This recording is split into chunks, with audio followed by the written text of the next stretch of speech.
স্টেডিয়ামে এক শিল্পীর আগমনে তরুণ তরুণী ওপেনলি লিপ টুগেদার করছে, লিপ টুগেদার। যুবতী বোনেরা সিগারেট পর্যন্ত খাচ্ছে, অনেক যুবক ভাইরা সেখানে মাদক পর্যন্ত সেবন করছে। এবার আমাকে বলেন, আমার দেশের মধ্যে আজকে অনেকে বলে ইসলামী রাষ্ট্র কায়েম হয়ে গেছে, ইসলামী রাষ্ট্র কায়েম হয়ে গেছে, সেজন্য ইসলামী রাষ্ট্র কায়েম করার জন্য এক দরবারে হামলা করে গরুগুলা পর্যন্ত ডাকাতের মতো নিয়ে যায়। যেই দরবারে কোনো মাজার নাই, যেই দরবারে কোনো দান বাক্স নাই, যেই দরবারে কোনো কিছুই নাই, সেখানে গিয়ে মসজিদে আগুন ধরিয়ে দিয়েছে। তারা তাদের বুকের সাহস দেখিয়েছে গোটা বিশ্বের মাঝে, তারা যে উগ্রবাদ সেটার প্রমাণ করেছে। এবার আমি আপনাদেরকে বলি, যদি সব সাহস তোদের ভেতরে থাকতো, তোদের বাপদাদার দিন থেকে বের হয়ে এসে সেই আর্মি স্টেডিয়ামে কিভাবে আজকে উলঙ্গপনা চলে, এর বিরুদ্ধে আজকে তো তোদের আওয়াজ নাই। কথা বলেন ঠিক না বেঠে? একদিকে ইসকন নামে এক অভিশাপ আমাদের ঘাড়ের উপরে চেপে বসেছে, ওই আদালতের প্রাঙ্গণে আমার ভাইকে আজ শহীদ করেছে। আরেকদিকে কিছু নামদারি মুসলমান আল্লাহর ওলির মাজারগুলাকে ভেঙে তছনছ করে দিচ্ছে। অন্যদিকে কিছু ভাই নিজের স্বার্থ উপার্জনের জন্য, স্বার্থ লাভের আশায় বিভিন্ন আন্দোলনের নামে রাষ্ট্রকে আজকে অকেজু করে দেওয়ার পায়তারা করছে। ঠিক ওই মুহূর্তে ঢাকা স্টেডিয়ামে, আর্মি স্টেডিয়ামে গতকাল এক ঘটে গেল গজবের দৃশ্য। এক শিল্পীর আগমনে, নায়ক নায়িকার আগমনে, সেলিব্রিটির আগমনে তরুণ তরুণী, উঠতি বয়সে যুবক যুবতী একজন আরেকজনের সাথে গানের তালে তালে নাচতে নাচতে কমপ্লিট ব্যভিচারের মধ্যে লিপ্ত হয়ে গেছে। আমি বলি মুসলমান, বুঝো নাই তুমি এখনো? তুমি ভুলে গেছো হাইতির সেই দুর্ঘটনার কথা, তুমি ভুলে গেছো তুরস্কের সেই ভূমিকম্পের কথা, তুমি ভুলে গেছো আল্লাহর গজবের কথা। আরে শোনো, আমাদের দেশে আজকে কহরার আযাব চলছে। এই মুহূর্তে রাষ্ট্রীয়ভাবে আল্লাহর দরবারে দোয়া চাওয়ার প্রয়োজন ছিল। সেখানে আজকে আর্মি স্টেডিয়ামে এক উপদেষ্টার উপস্থিতিতে এক উলঙ্গ বাহায়াপনার গানের আসরের ইন্তজাম করে আল্লাহর গজবের দিকে বাংলাদেশকে ঠেলে দেওয়া হচ্ছে। কথা বলেন ঠিক না বেঠে? দেখলাম যুবক যুবতী লিপ টুগেদার করছে, লিপ টুগেদার। ওপেনলি যুবতী বোনেরা সিগারেট পর্যন্ত খাচ্ছে, অনেক যুবক ভাইরা সেখানে মাদক পর্যন্ত সেবন করছে। এবার আমাকে বলেন, আমার দেশের মধ্যে আজকে অনেকে বলে ইসলামী রাষ্ট্র কায়েম হয়ে গেছে, ইসলামী রাষ্ট্র কায়েম হয়ে গেছে, সেজন্য ইসলামী রাষ্ট্র কায়েম করার জন্য এক দরবারে হামলা করে গরুগুলা পর্যন্ত ডাকাতের মতো নিয়ে যায়। যেই দরবারে কোনো মাজার নাই, যেই দরবারে কোনো দান বাক্স নাই, যেই দরবারে কোনো কিছুই নাই, সেখানে গিয়ে মসজিদে আগুন ধরিয়ে দিয়েছে। তারা তাদের বুকের সাহস দেখিয়েছে গোটা বিশ্বের মাঝে, তারা যে উগ্রবাদ সেটার প্রমাণ করেছে। এবার আমি আপনাদেরকে বলি, যদি সব সাহস তোদের ভেতরে থাকতো, তোদের বাপদাদার দিন থেকে বের হয়ে এসে সেই আর্মি স্টেডিয়ামে কিভাবে আজকে উলঙ্গপনা চলে, এর বিরুদ্ধে আজকে তো তোদের আওয়াজ নাই। কথা বলেন ঠিক না বেঠে? মূলত এরা তো ওই নজর থেকে তাদের আগমন। কথা বলেন ঠিক না? এদের বাপ দাদারা মাজারের বিরোধিতা করেছে, এরা কেন করবে না? একটা সহজ কথা আমি বলে যাই আপনাদেরকে, মাজারে গুনার কাজ হচ্ছে, ঠিক আছে ভালো। আমি যদি সৎ উদ্দেশ্য যদি আমার থাকে, পরিবর্তন যদি আমার ভেতরে থাকে, আমার তো উচিত ছিল ওই মাজার কর্তৃপক্ষের সাথে যোগাযোগ করে এগুলাকে বন্ধ করা। কথা বলেন ঠিক না? মসজিদের ভেতরে জুতা চোর কেন মসজিদে ঢুকে জুতা চুরি করে, তাই বলে কি আমি মসজিদ ভেঙে দেব? জি বলেন না? মসজিদে জুতা চোর আছে না? জি বলেন আছে না? তাই বলে কি আমি মসজিদ ভেঙে দেব? তো মসজিদের জুতা চোর থাকলে যেভাবে মসজিদকে ভাঙা যাবে না, মাজারেও কয়েকজন মানুষ একটু উল্টাপাল্টা করে, তাই আপনি সাহেবে মাজারের মাজার কেন ভাঙবেন? আপনার উচিত ছিল পরিবর্তন যদি আসা হতো, আপনার ওই মাজার কর্তৃপক্ষের কাছে গিয়ে আপনি যোগাযোগ করে সেগুলাকে বন্ধ করতেন। মূলত আপনাদের তো পরিচয় এবং জন্ম উগ্রতার উপরে। কথা বলেন ঠিক না বেঠে? আপনারা তো গোটা জীবন উগ্রতার উপরে ছিলেন। আপনারা তো ওই ইসলামকে বিশ্বাস করেন যে ইসলামের নারে তাকবীরের স্লোগান দিয়ে ইমাম হোসেনের গলায় চুরি ধরতে পর্যন্ত কলিজা কাঁপে নাই। কথা বলেন ঠিক না বেঠে? আপনারা তো সেই ইসলামের বিশ্বাসী। তাই আপনাদেরকে বলছি, আল্লাহ আমাদেরকে এগুলা থেকে ফানা দান করুন। একটু জোরে বলেন না আমিন। তো বলছিলাম, আল্লাহ পাক আমাদেরকে বড় দয়া করে দুনিয়ায় পাঠিয়েছেন, দিল দিয়েছেন, দিল দিল। এই দিলের মধ্যে রাখার উচিত কার? জি বলেন না, কাকে রাখা উচিত? আল্লাহকে রাখা উচিত। এই দিলের মধ্যে মালিককে রাখা উচিত। রাখলাম কাকে? আমার যুবক ভাইরা অনেকে রেখেছে গার্লফ্রেন্ডকে, অনেক ভাইরা রেখেছে তার প্রিয়তমাকে, প্রিয়জনকে। মুরব্বীরা আপনারা বেয়াদবি নেবেন না, আমি 2024 কথা বলছি। আপনি মাহাতার এই জমিনে পড়ে আছেন, আপনি জানেন না দুনিয়া আজকে কতটুকু ডেভেলপ হয়েছে। আপনি বুঝেন না স্মার্টফোন কি জিনিস, আপনি বুঝেন না সেখানের ভেতরে কি আছে। কারণ আজকে যে জন্ম নিয়েছে সে আপনার চাইতে অনেক ভালো বুঝে। কথা বলেন ঠিক না বেঠে? এমন এক পর্যায়ে চলে গেলাম আজকে আপনি আর আমি চিন্তাও করতে পারবো না আমার যুবক ভাইরা এই মোবাইলের ভেতরে কি করছে, আমাদের চিন্তায় আসে না।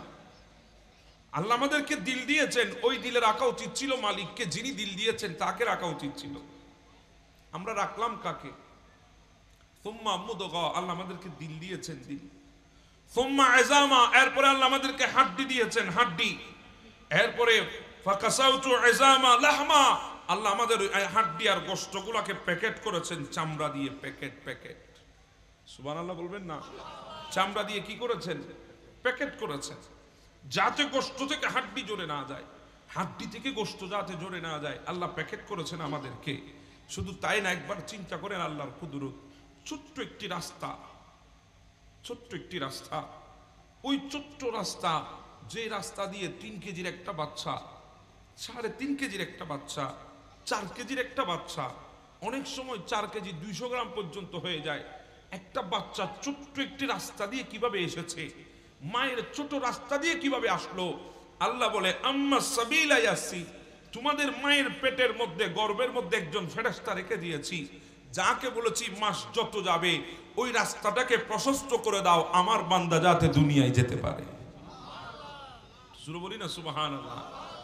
হ্যাঁ, কোনো যোগ্যতা ছিল না, নাপাক পানির কতরা ছিলাম, দাঁত তো ছিল না। আজকে দাঁত আছে বলে চিবাই চাবাই সবগুলাকে এক সমান করে দিচ্ছি, কিন্তু এমন তো সময় ছিল দাঁত ছিল না, দাঁত চিবাবো কি? দুনিয়ায় এসেছি এমন দুর্বল ছিলাম, আমাদের হাত ছিল ধরার শক্তি ছিল না, পা ছিল চলার শক্তি ছিল না। আমাদের প্রত্যেকটা জিনিস অ্যাকুরেট ছিল, কিন্তু ব্যবহার করার, ইস্তেমাল করার জানতাম না। আমাদের জুবান ছিল, বাক শক্তি ছিল না, চোখ ছিল, দেখার শক্তি ছিল না, কান ছিল, শোনার শক্তি ছিল না, দেমাগ ছিল, দেমাগকে পরিপূর্ণভাবে ইউজ করতে জানতাম না। এমন দুর্বল ছিলাম, এমন দুর্বল। আল্লাহ বলে কুনতু সগীরা, বড়ই দুর্বল ছিলি। কুনতু সগীরা, বড়ই ছোট ছিলি। কুনতা যায়ীফা, বড়ই দুর্বল ছিলি। কুনতা জাহিলা, বড়ই অজ্ঞ ছিলি, অজ্ঞ। তোদের কোনো জ্ঞান কিছুই ছিল না, অবুঝ ছিলি তোরা, অবুঝ। তোদেরকে একদম অসহায় অবস্থায় দুনিয়ায় পাঠিয়েছি, তোদের কোনো সহায় ছিল না, তোদের কোনো কিছুই ছিল না। আমি আল্লাহ তোদের সহায় হয়ে গেছি, গোটা জীবনের পারফেক্ট একটা সময় তোদেরকে পৌঁছাই দিয়েছি। শাবাবাকা ক্বাবলা হারামিক, ওই বার্ধক্য আসার আগে যৌবনটাকে মূল্যায়ন করতে শিখে যাও। সুবহানাল্লাহ। বার্ধক্য আসার আগে যৌবনটাকে মূল্যায়ন করো। তো বলছিলাম নাপাক পানির কতরা ছিলাম মাত্র। আল্লাহ আমাদেরকে দামি বানিয়েছেন, কথা বলেন ঠিক না? এমন নিয়ামত দিয়েছেন, গোটা কায়নাতের কোন পয়গম্বরের উম্মতকে আল্লাহ এতটা নিয়ামত দেয় নাই। কেন? উলামা বসে আছেন, জিজ্ঞাসা করেন। হয়তো আমার কথা আপনাদের দিলে নাও লাগতে পারে, এমন এক যোগ্যতা আল্লাহ আমাদেরকে দান করেছেন। অবাক হবেন, অবাক। নাপাক পানি থেকে সৃষ্টি, আমরা যোগ্যতা কদ্দূর থাকবে? নাপাক পানির কতরা থেকে আল্লাহ বানিয়েছে, যোগ্যতা কদ্দূর থাকবে? যোগ্যতা বলতে কিছুই ছিল না, অথচ আমাদের আগে নবীদের উম্মতরা 5000 বছর পর্যন্ত হায়াত পেয়েছিল, 1000 বছর, 900 বছর, 500 বছর পর্যন্ত হায়াত পেয়েছিল। অনেকে ছিল 400 বছর পর্যন্ত দুনিয়ায় বসে বসে আল্লাহর ইবাদত করেছিল। অনেকে ছিল 500 বছর পর্যন্ত পাহাড়ের চূড়ার মধ্যে বসে বসে আল্লাহর ইবাদত করেছে। এত যোগ্যতা তাদের মধ্যে ছিল, আমাদের মধ্যে কোনো যোগ্যতা তো নাই। না বডির সাইজ আছে, না হায়াতের বাজেট আছে, কিছুই আমাদের মধ্যে নাই, কোনো কিছুই নাই। নাপাক পানির কতরা, কুনতু মা আম্মাহিনা, নাপাক পানি থেকে আল্লাহ আমাদেরকে বানিয়েছেন। নাপাক পানির কতরা ছিলাম, দুনিয়ায় এসেছি সবে মাত্র, যোগ্যতা দেখানোর সুযোগ পাই নাই, কোয়ালিটি দেখানোর সুযোগ পাই নাই, নিজেকে তুলে ধরার সুযোগ পাই নাই। আমার দেশ তো ওই দেশ যেই দেশে যোগ্যতা তুলে ধরার উপরে সার্টিফিকেট পাওয়া যায়। যোগ্যতা যদি তুলে ধরতে না পারেন, সার্টিফিকেট আপনার কপালে জুটবে না। যোগ্যতা যদি পরীক্ষার হলের খাতার উপরে যদি তুলতে পারেন, তাহলে আপনার যোগ্যতার বলে সার্টিফিকেট আসে A+, A গ্রেড, A-। কথা বলেন ঠিক না বে ঠিক? যোগ্যতা বেশি হলে A+ পায়, পায়, যোগ্যতা কম হলে এ গ্রেড পায়, আরেকটু নিচে হলে এ মাইনাস পায়। এইভাবে প্রত্যেকটা কাজে আপনাকে যোগ্যতা দেখাতেই হবে। কৃষক হলে কৃষি জমিতে যোগ্যতা দেখাতে হবে। অল্প সময়ে বাম্পার ফলন ফলাবেন, মানুষ আপনাকে সফল কৃষক হিসাবে সার্টিফিকেট দেবে। আপনি যদি ব্যবসায়ী হন, যোগ্যতা ব্যবসা প্রতিষ্ঠানে দেখাতে হবে। অল্প পুঁজিতে যদি আপনি লাভবান হতে পারেন, মানুষ আপনাকে সফল ব্যবসায়ী বলে লকব দেবে, সার্টিফিকেট দেবে। আপনি যদি উদ্যোক্তা হন, আপনার কর্মের মধ্যে আপনার সেই সমস্ত কিছুকে ফুটিয়ে তুলতে হবে, তখন মানুষ আপনাকে সফল উদ্যোক্তা বলে সার্টিফিকেট দেবে। প্রত্যেকটা কিছুর বিনিময় আপনাকে যোগ্যতা দেখাতে হবে, যোগ্যতার বিনিময়ে আপনাকে সার্টিফিকেট নিতে হবে। কিন্তু নাপাক পানির কতরা ছিলাম, দুনিয়ায় আসলাম সবে মাত্র, যোগ্যতা দেখানোর সুযোগ পেলাম না, নিজের কোনো কোয়ালিটি দেখানোর সুযোগ পেলাম না। দুনিয়ায় আসার সাথে সাথে একটা শব্দ, আযানের শব্দ কানের মধ্যে এসেছে, আশহাদু আন্না মুহাম্মাদুর রাসূলুল্লাহ। তোমরা রাসূলের উম্মত হয়ে দুনিয়ায় এসেছো, সাক্ষী দিয়ে দাও তোমরা রাসূলেরকে মেনে নিয়েছো, সাক্ষী দিয়ে দাও আল্লাহর ওয়াহদানিয়তকে মেনে নিয়েছো। ওয়াহদানিয়তের সাক্ষী আমাদের কানে পৌঁছে গেছে, রিসালাতের সাক্ষী আমাদের কানে পৌঁছে গেছে, আল্লাহর বিধানের সাক্ষী আমাদের কানে চলে এসেছে। এখন দুনিয়ায় আসলাম সবে মাত্র, যোগ্যতা প্রমাণ করার সুযোগ পেলাম না। আল্লাহ বলে তোদেরকে যোগ্যতা প্রমাণ করতে হবে না।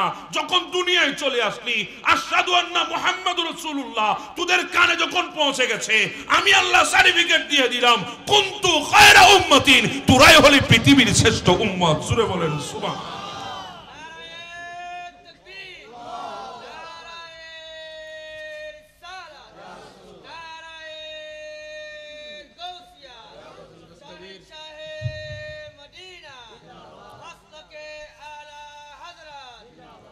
তোরাই পৃথিবীর শ্রেষ্ঠ উম্মত, কুনতুম খায়রা উম্মাতিন, তোরাই শ্রেষ্ঠ। তোরা আল্লাহ শ্রেষ্ঠত্ব প্রমাণ করতে পারি নাই বলে করতে হবে না, তোরা নবীর উম্মত হয়েছিস বা শ্রেষ্ঠত্ব দান করে দিয়েছিস। তোদেরকে শ্রেষ্ঠত্ব প্রমাণ করার দরকার নাই, তোদেরকে শ্রেষ্ঠত্ব আমি আল্লাহ দিয়েছি। হ্যাঁ, নবীর উম্মত, এমন নবীর উম্মত আল্লাহ আমাদেরকে বানিয়েছে। বললে তো অনেকে অবাক হবেন। যদি মনে কষ্ট না পান, একটা কথা বলি, এই যে কথাগুলো হচ্ছে আমার আশেপাশে, এখানে কথাগুলো একটু বন্ধ করেন আল্লাহর ওয়াস্তে। মোবাইল যাদের আছে সাইলেন্ট করেন, নাহলে আপনি বাইরে গিয়ে কথা বলেন।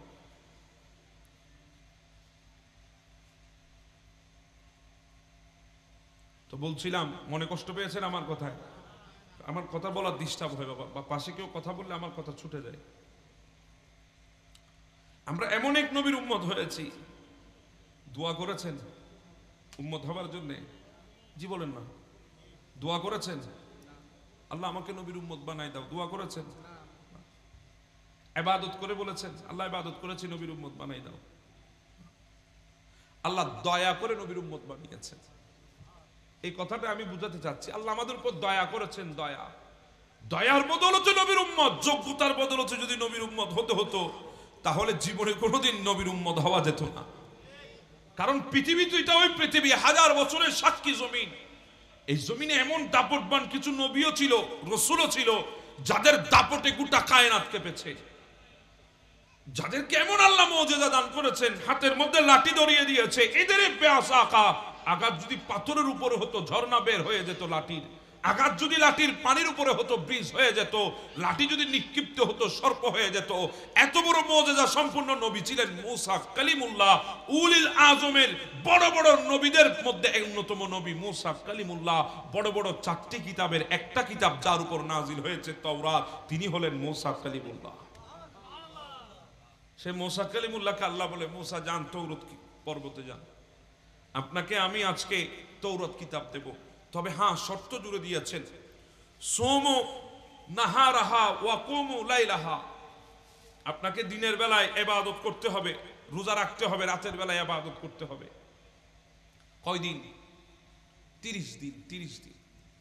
30টা দিন আপনাকে ব্যয় করতে হবে ও তুর পর্বতে। দিনের বেলায় রোজা রাখবেন, রাতের বেলায় ইবাদত করবেন। মূসা ইসলাম লাগাতার 30 দিন রোজা রেখেছেন, রাতের বেলায় ইবাদত হয়েছে। 31 দিন গেলেন আল্লাহর দরবারে তৌরাত কিতাব আনবে। যাওয়ার সময় হঠাৎ করে মুখের গহ্বর থেকে দুর্গন্ধ আসতেছে, দীর্ঘদিন রোজা রাখার কারণে।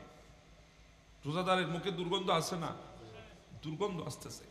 মূসা কালিমুল্লাহ বলে, হায় আল্লাহ, আমি তো যাচ্ছি আমার মালিকের সাথে দেখা করতে, সবচাইতে বড় দরবার, সবচাইতে বড় মাহবুবের দরবাজায় যাচ্ছি আমি আজকে। সবচাইতে বড় মালিকের দরবারে যাচ্ছি, সবচাইতে বড় মাসুকের কাছে আমি যাচ্ছি। মুসা কালিমুল্লাহ, আমার মুখের ভেতর থেকে দুর্গন্ধ আসতেছে, এটা তো আমাকে বিব্রত করছে। আমার দেশের কোন যুবক যদি গার্লফ্রেন্ডের সাথে ডেটে যায় 3 দিন ধরে শুধু গসা আর মাজা করে, কথা বলেন ঠিক না? 3 দিন ধরে চেহারার উপরে স্টিমার চালায়, কুরের স্টিমার, শুধু আসে, শুধু আসে আর আসে। কত ক্রিম, কত ফেস ওয়াশ, কত ফেসিয়াল, কত সানস্ক্রিন পর্যন্ত লাগায়, কথা বলেন ঠিক না? শুধু গসা মাজা করে, কারণ মেহবুবাকে নিয়ে যাবে, মেহবুবার সামনে যাবে, মেহবুবা আমাকে দেখবে, আমি মেহবুবাকে দেখব। আয় হায়, দুনিয়ার মেহবুবার মূল্য বুঝেছেন, ওই মালিকের মূল্য বুঝেন নাই। মুসা কালিমুল্লাহ বলে, আমি তো আমার মালিকের কাছে যাচ্ছি, সবচেয়ে বড় আমার মাসুক, আমার মাসুক আমি যারা আছে তার দরবারে যাচ্ছি। আমার মুখের ভেতর থেকে গন্ধ সহ্য করতে পারবো না, মিসওয়াক নিয়ে তাড়াতাড়ি পরিষ্কার করলেন, গেলেন আল্লাহর দরবারে। আল্লাহ বলে, মুসা আজকে আর তৌরাত কিতাব দিতে পারবো না। আল্লাহ, আমাকে তৌরাত দিবেন না? 30টা দিন রোজা রেখেছি, ইবাদত করেছি, কি কারণে তৌরাত দিবেন না? বলে, আপনি আমাকে বঞ্চিত করেছেন। মুসা কালিমুল্লাহ বলে, আল্লাহ আপনি তো এমন এক ব্যক্তি, এমন এক জাত, এমন এক খোদা, আপনি তো আল্লাহুস সামাদ, আপনি কারো মুখাপেক্ষী নয়, গোটা পৃথিবী আপনার মুখাপেক্ষী।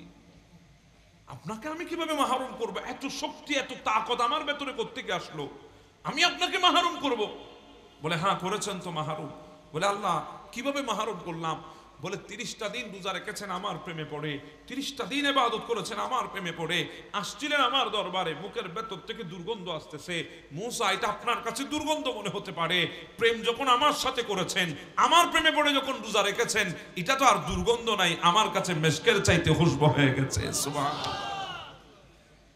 যার ভালো লাগে তার সব ভালো লাগে, কথা বলেন ঠিক না? ছোট বাচ্চা সন্তান জন্ম দিয়েছেন, দুনিয়ায় এসেছে, যারা বিয়ে করেন নাই বুঝবেন না, বিয়ে করেছেন সন্তান নাই আপনি বুঝবেন না, যাদের সন্তান আছে তারা বুঝবে। সন্তান এসেছে, মা বাবা সন্তানের সেই মলগুলা পরিষ্কার করে বিনা দ্বিধায়, কথা বলেন ঠিক না? আরেকজন দেখে বলে ওয়াক, কথা বলেন ঠিক না? হায় হায়, কিভাবে সম্ভব? দুর্গন্ধ আসতেছে, রুম থেকে বের হয়ে যাবে। আরে তুই বুঝবি না, সন্তানকে বেশি মহব্বত করি, তার মলগুলো আমার কাছে ভালো লাগে, তার দুর্গন্ধটাও আমার কাছে সুগন্ধ মনে হয়, সুগন্ধ। যদি মায়ের কাছে সন্তানের মল, বাবার কাছে সন্তানের মল যদি দুর্গন্ধ মনে হতো, আল্লাহর কসম কোন মা বাবা কোনোদিন স্বাচ্ছন্দ্য বোধে সন্তানের মল পরিষ্কার করতে পারতো না। কথা বুঝেন আমার কথা? আল্লাহ বলে, প্রেম তো করেছেন আমার সাথে, আমার প্রেমে পড়ে রোজা রেখেছেন, দুর্গন্ধ কেন হবে? আমার কাছে মেশকের চাইতে খুশবু। এমনি কেউ যদি আপনাকে, আপনার উচ্ছিষ্ট খেয়ে যদি আপনাকে কেউ দেয় খাওয়ার জন্য, আপনি খাবেন না, কিন্তু বউয়ের প্লেট থেকে নিয়ে নিয়ে খাবেন, কথা বলেন ঠিক না? কথা বুঝার চেষ্টা করেন। হাসবেন ভালো কথা, কিন্তু কথার ভেতরে গভীরে ঢুকেন। প্রিয়তমার প্লেট থেকে নিয়ে নিয়ে খান, খেয়ে রেখে দিলে ওখান থেকে নিয়ে খেয়ে ফেলেন। অনেক সময় তো এমনটা হয়, স্বামী স্ত্রী একজনের মুখের খাবার আরেকজনে খায়, আছে না নাই? এটা মহাব্বত, এটা না যায়, এটা মহাব্বত। তুমি গার্লফ্রেন্ডকে নিয়ে যেগুলা করছো এগুলা না যায়, সেগুলো হারাম, এগুলার কথা আমি বলছি না। আমি মহাব্বত যেগুলো ইবাদতের কথা বলছি। স্বামী যদি মহাব্বত করে স্ত্রীর মুখে যদি লোকমা তুলে দেয়, শুধু তাই না, স্বামী যদি খাবারের উচ্ছিষ্ট রেখে স্ত্রীকে যদি দিয়ে বলে এগুলা তুমি খেয়ে নাও, এর ভেতরে মহাব্বত আছে, ভালোবাসা আছে, বরকত আছে। তুমি তো স্ত্রীর সাথে করো না, ওই গার্লফ্রেন্ডের সাথে করো। এক বোতলে 2টি লাগাই, একজন দিক থেকে টানে আরেকজন দিক থেকে টানে, আছে না নাই? বিয়াদবি নিয়েন না বাবা, আগেই বলেছি 2024, এটাকে 1924 মনে করলে হবে না। পিচ্ছি পিচ্ছি পোলা পায় না, এখনো বালেগ হয় নাই, সে পর্যন্ত দেখলাম সিভিক্সের মধ্যে গার্লফ্রেন্ডে ঘুরতেছে। কই যাবেন? এখন স্কুলে পড়ে সবে মাত্র। এমন এক জমানা আমাদের ভেতরে চলছে এখন। আগে তো একটা মেয়ের সাথে আমাদের জেনারেশন কথা বলতে পর্যন্ত ভয় পেত, কোনো আশেপাশে কেউ দেখতেছিনি, কথা বলেন ঠিক না? এখন তো লগে লগে হাঁটে। বাবা যদি জিজ্ঞাসা করে কে, বলে বাবা আমার গার্লফ্রেন্ড। বাবাও বলে ফ্রি মাইন্ড, ছেলেও বলে ফ্রি মাইন্ড। এত বেশি ফ্রি মাইন্ড হবেন না, বৃদ্ধকালে আপনাকে ওই বৃদ্ধাশ্রমে যেতে হবে। কথা বলেন ঠিক না? আমাদের জেনারেশনে বাবার পিঠাও খেয়েছি, বাবার পেটের আগায় পিছনের পাছাটাও লাল হয়েছে, এরপরও বাবার প্রতি আদব আর ভালোবাসা যথাযথ ছিল। আমাদের বেলায় বাবারা বৃদ্ধাশ্রমে যায় না, এখন যায় কেন জানেন? আদরে। কিসে বেশি আদর করে সন্তানকে? আদরে মাথায় উঠে। বাঁদরকে বেশি আদর করলে মাথায় উঠে প্রস্রাব ছাড়া আর কিছুই করবে না। আদর করেন, কিন্তু সন্তানকে শাসনেরও দরকার আছে না নাই? আগেকার যুগে মা বাবারা শাসন করত, যদি কারোর সাথে ঝগড়া বিবাদ লাগতো শাসন করত, তুই গেলি কেন? কথা বলেন ঠিক না? তুই গেলি কেন? তুই না গেলে তো এই ঘটনা ঘটতো না, তুই তো নিষেধ করেছিলাম, তুই কেন গেলি? তোর জন্য আমি মানুষের সাথে ঝগড়া করতে পারবো না। এই বলে মা বাবা আমাদেরকে শাসন করত। আর এখন বলে খনমেজি না, আর পরে তো খরলখ বললো তো ফুফতে দুধ দিবার আগে বাপ দিয়ে দুধ তো বাজ্জিরা না বা দিয়া তো বাপ ফুতে খদ আর বাপ এর তুই দুধ দিত তারা তো কেলে দুধ দিত আমায় তো জিনিস লো একটু দেয় না, আছে না নাই? আমি বলতে গেলে আপনারা সবাই বেজার হবেন। ঠিক কইলে তো বেজার বা যে আল হক মরুন হদ্দ না নেতার লাই মিষ্টি তো না হয়। আর আল্লাহ আমাদেরকে বোঝার তৌফিক দান করুক। আপনি যখন কাউকে মোহাব্বত করবেন, তার উচ্ছিষ্ট, তার ফেলে দেওয়া, তার রেখে দেওয়া সব আপনার ভালো লাগবে। আল্লাহ বলে প্রেম তো আমার সাথে করেছেন, আপনার কাছে দুর্গন্ধ মনে হয়, আমার কাছে তো সুগন্ধ মনে হচ্ছে, আজকে আর দেওয়া যাবে না। আল্লাহ এখন কি করতাম বলে জান, আরো 10 দিন রোজা রাখবেন। আরো কয়দিন? 10 দিন। সুমু নাহারাহা ওয়া কুমু লাইলাহা, দিনের বেলায় রোজা হবে, রাতের বেলায় ইবাদত হবে। আরো 10 দিন, আবারও 10 দিন রোজা রাখলেন, টোটাল 40 দিন পার হয়ে গেছে। 41 দিনের দিন যখন আসলেন মুসা কালিমুল্লাহ আলাইহিস সালাম আল্লাহর দরবারে, আল্লাহ বলে মুসা এখন ভালো লাগে, আপনার মুখের দুর্গন্ধ আমার কাছে মিশকের চাইতে আরো বেশি সুগন্ধ মনে হয়, আমার কাছে আরো বেশি সুগন্ধ মনে হয়। সে মুসা কালিমুল্লাহ, এত বড় রাসূল, এত বড় নবী দুনিয়ার জমিনে আল্লাহ পাঠিয়েছেন। সে মুসা কালিমুল্লাহ একদিন আল্লাহকে জিজ্ঞাসা করেন, আল্লাহ আপনার কাছে একটা কথা জিজ্ঞাসা করতাম। বলে হ্যাঁ করো না। বলে আল্লাহ আপনার সাথে আমি কথা বলছি, আপনি আমার সাথে কথা বলছেন, আপনার সাথে আমার গুফতগু, আপনার সাথে আমার গুফতগু, এভাবে একজন আরেকজনের সাথে কথা বলা বলে হচ্ছে। আল্লাহ আমার চাইতে আপনার নিকটে আর কোনো বান্দা আছে? আমার আল্লাহ বলে হ্যাঁ আছে। আপনার চাইতে আরো কাছে আমার অনেক বান্দা আছে। বলে আল্লাহ তারা কারা? বলে এখনো তারা দুনিয়ায় আসে নাই, আপনার পরে তারা দুনিয়ায় আসবে, তারা হবে আমার আখিরি নবীর উম্মত, তারা হবে আমার আখিরি নবীর উম্মত, তারা হবে আমার আখিরি নবীর উম্মত। ও মুসা কালিমুল্লাহ, আমার আখিরি নবীর উম্মত গুলাকে আমি একটা মাস দিব, রমজানুল মুবারক। ওই রমজানুল মুবারকে তাহারা সেহরি থেকে ইফতার পর্যন্ত 16 ঘন্টা, 15 ঘন্টা, 24 ঘন্টা পর্যন্ত না খেয়ে থাকবে, 14 ঘন্টা পর্যন্ত না খেয়ে থাকবে, উপোস করে বসে থাকবে। সামনে খাবার আছে, পেটে ক্ষুধা আছে, লুকমা নেবে না। সামনে পানি আছে, তৃষ্ণা আছে, পানি তুলবে না। 14, 15, 16 ঘন্টা পর্যন্ত বসে থাকবে আমাকে রাজি করার জন্য।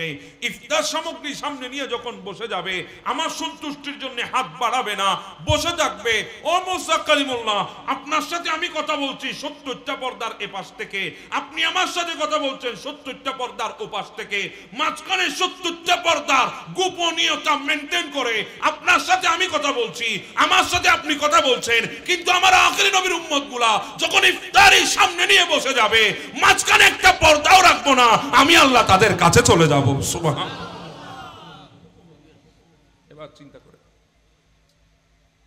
এই ফজিলতের কথা যখন শুনে ফেললেন মুসা কালিমুল্লাহ, আমাদের ফজিলতের কথা আল্লাহ বর্ণনা করছেন কাকে? মুসা কালিমুল্লাহ রে। মুসা কালিমুল্লাহ যখন আমাদের ফজিলতের কথা শুনলেন, হাত তুলে দিলেন, ইলাহি ইজআলনি নাবিয়্যা তিলকাল উম্মতি, আল্লাহ আমাকে সেই আখিরি নবীর উম্মত হিসাবে কবুল করে নাও। আল্লাহ আমি মুসাকে আখিরি নবীর উম্মত হিসাবে কবুল করেন। মুসা ইসলাম দোয়া করেছেন, দোয়া তো বলছিলাম দুয়ার মাধ্যমে যদি নবীর উম্মত হওয়া লাগতো আমরা জীবনেও হতে পারতাম। মুসা কালিমুল্লাহ দোয়া করছেন, ইলাহি ইজআলনি নাবিয়্যা তিলকাল উম্মতি, আল্লাহ আমাকে আখিরি নবীর উম্মত হিসাবে কবুল করে নাও। আমার আল্লাহ ডাক দিয়ে বলে, না মুসা না, আপনি অনেক আগে এসেছেন, আমার আখিরি নবী অনেক পরে আসবে, আপনি আমার নবীর উম্মত হতে পারবেন না। তবে হ্যাঁ, আপনাকে দুনিয়ায় না হলেও সহি জান্নাতে আমার ওই আখিরি নবীর সঙ্গী আপনাকে আমি বানিয়ে দেব। এভাবে 12 জন নবী দোয়া করেছে আমার নবীর উম্মত হওয়ার জন্য। কয়জন নবী? 12 জন নবী হাত তুলেছে আল্লাহর দরবার। এখন যদি আমি বলি হযরত দানিয়েল আলাইহিস সালামের কথা, আপনারা তো অবাক হবেন। হযরত দানিয়েল আলাইহিস সালাম, যাকে সিংহ মানব বলা হয়, সিংহ মানব, সিংহের উপরে যার হুকুমত চলতো। সিংহ চিনেন তো? একটা যদি আসতেছে খবর শোনা যায়, আপনারা কেউ থাকবেন এখানে? নতাই বলিও আর ফেলে যাবেন কিন্তু দূরে। কথা বলেন ঠিক না? হ্যাঁ, হাসতেছেন। বলছিলাম কথার গভীরতা বোঝার জন্য। কেন হাসছেন জানেন? মনে করছেন সিংহ বড় হিংস্র, আমাদেরকে চিনবে না, এজন্য আসলে আমাদেরকে পালিয়ে যেতে হবে, আমাদেরকে আঘাত করবে। কিন্তু আমরা নিজেরাও বুঝলাম না আমরা কোন নবীর উম্মত। এই আখিরি নবীর উম্মতকে বনের সিংহ কোনোদিন হাত দিতে পারে না, যদি ওই আখিরি নবীর উম্মতের দিলের মধ্যে নবী নবী নবী থাকে। দিলের মধ্যে যদি রসুল থাকে, ওই নবীর উম্মতকে কেউ হাত দিতে পারে না। আরে বাবা, হযরত সফিনা আলাইহি রাহমা, আমার নবীর সাহাবী, আসছিলেন পাহাড়ের রাস্তা ধরে, সামনে দাঁড়িয়ে গেছে বাঘ, লেজ নাড়ছে, সফিনাকে খাবে। সফিনা বলে, বাঘ তো আমাকেও চিনে না, আমার বাবাকেও চিনে না, আমার মাকেও চিনে না, আমার 14 গোষ্ঠী কাউকেও চিনে না, কিন্তু যেই নবীর গোলাম আমি, সেই নবীকে তো বাঘ চিনে। ডাক দিয়ে বসলেন, ইয়া আবাল হারিস আনা মাওলা মুহাম্মদুর রাসূলুল্লাহ সাল্লাল্লাহু আলাইহি ওয়াসাল্লাম। আয় বাঘ, আমি রসুলের করিমের গোলাম, রসুলের করিমের গোলাম। সফিনা বলে, বাঘ সামনের পথ ছেড়ে দিয়ে আমার পাশে এসে দাঁড়িয়ে গেছে, চোখ দিয়ে ইশারা করছে, সফিনা যা, সামনের দিকে যা, আসছিলাম তোকে খাওয়ার জন্য। নবীর উম্মত যখন পরিচয় দিয়েছিস, এখন আমার ঈমানি দায়িত্ব হয়ে গেছে তোকে নিরাপদে পৌঁছিয়ে যাওয়া। সুবহানাল্লাহ। হ্যাঁ, আমরা হতে পারলাম না কেন? আমরা তো সেই নবীর উম্মত। বাঘ কেন আমাদেরকে এরকম করে না? আমরা কেন বাঘকে ভয় পাই? তার পেছনে কারণ, সাহাবীরা দিলের মধ্যে নবীকে ছাড়া কাউকে রাখে নাই। সাহাবীরা দিলের মধ্যে রসুলকে ছাড়া কাউকে রাখে নাই। আরে আজকে ভূমিকম্প হচ্ছে তরতর করে, দুনিয়া এত ডেভেলপ হয়েছে, ভূমিকম্পকে থামিয়ে দেওয়ার কোনো প্রযুক্তি এখনো তৈরি হয় নাই, ভবিষ্যতেও হবে না। যদি তৈরি হতো, জালজালা আল্লাহ কোথায় পয়দা করবে?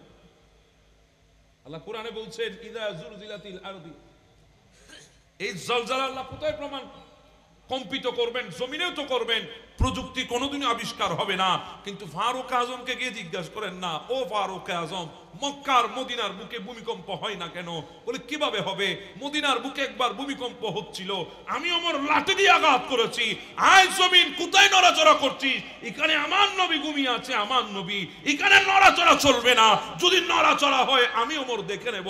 সাথে সাথে জমিনে স্তব হয়ে গেছে, কিয়ামতের পূর্ব পর্যন্ত আর কোনোদিন ভূমিকম্প হবে না। সুবহানাল্লাহ।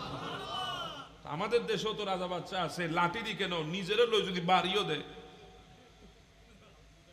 জি বলেন না? তো বলছিলাম, ওনাদের দিলের মধ্যে কে আছে? শুধু রাসূলুল্লাহ আছে, আর কিছুই নেই। শুধু আমার নবী আছে, আর কিছুই নাই। আজকে তো আমরা দুই চোখে রসুলকে দেখার জন্য বসে আছি। হায় আল্লাহ, দুই চোখে রসুল দেখবো, অথচ এই দুই চোখ দিয়ে এমন কোন হারাম নাই আমরা দেখি না। মোবাইল আসে না? নাই। জীবনে আসে না? নাই। আজকে এমন কোন গ্রাম নাই, গঞ্জ নাই, এমন কোন থানা নাই, এমন কোন ইউনিয়ন নাই, ওয়ার্ড নাই, পৌরসভা নাই, উপজেলা নাই, এমন কোন জায়গা নাই ওয়াইফাই নাই। ওয়াইফাই যদি জিজ্ঞাসা করি, যুবক ওয়াইফাই কেন? বলে আনলিমিটেড ইন্টারনেট ব্যবহার করার জন্য। আমি বলি, না, এটা আনলিমিটেড ইন্টারনেট না, আনলিমিটেড গুনাহ হচ্ছে। গুনাহ। ইন্টারনেট তো ভালো কাজেও ব্যবহার হয়, কিন্তু তুমি তো করবা না, তুমি তো গুনার কাজে ব্যবহার করছো। 24টা ঘন্টা মোবাইলের ভেতরে গুনাহ করছে, আছে না? নাই। 24টা ঘন্টা গুনার মধ্যে লিপ্ত। এই চোখ দিয়ে এমন কোন অশ্লীল দৃশ্য নাই চোখ দিয়ে দেখছে না, আবার বসে আছে এই চোখ দিয়ে রাসূলুল্লাহকে দেখার জন্য। কথা বলেন ঠিক না? অথচ দুনিয়ার বুকে এমন রাসূলের প্রেমিক ছিল, দিওয়ানা ছিল। তোমরা পারলে আরো কয়েকজন নিয়ে আসো। এই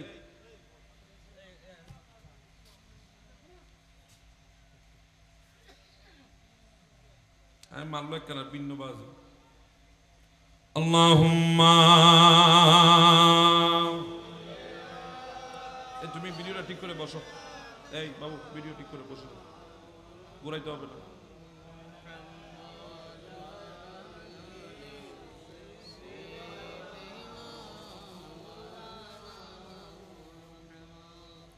আপনাদের কষ্ট হচ্ছে? কথা যেগুলো আমি 1 ঘন্টা 15 মিনিটে বললাম, এগুলো যদি টানে টুনি বলতাম তাহলে 3 ঘন্টাও বলতে পারতাম। কথা অনেক বলে ফেলেছি। আমরা কথা শোনার প্রবণতা আছে, কিন্তু আমলের প্রবণতা আমাদের ভেতরে নেই। এই জন্য আগেও বলছিলাম, দিল দিয়ে শুনেন। পৃথিবীর বুকে এমনও নবীর কিছু প্রেমিক আছে, এই চোখ দিয়ে রাসূলুল্লাহকে ছাড়া আর কাউকে দেখবে না। আর আমরা এই চোখ দিয়ে রসুলকে দেখতে চাই, আবার এই চোখ দিয়ে গুনার কাজে লিপ্ত হই। আছে না নাই? আপনি বলেন তো, এমন কোন সেকেন্ড আছে, এমন কোন মিনিট আছে এই চোখ দিয়ে বেহায়াপনা আপনি দেখছেন না? নাই। প্রতিটা সেকেন্ডে বেহায়াপনা দেখছেন, অশ্লীল ভিডিও দেখছেন।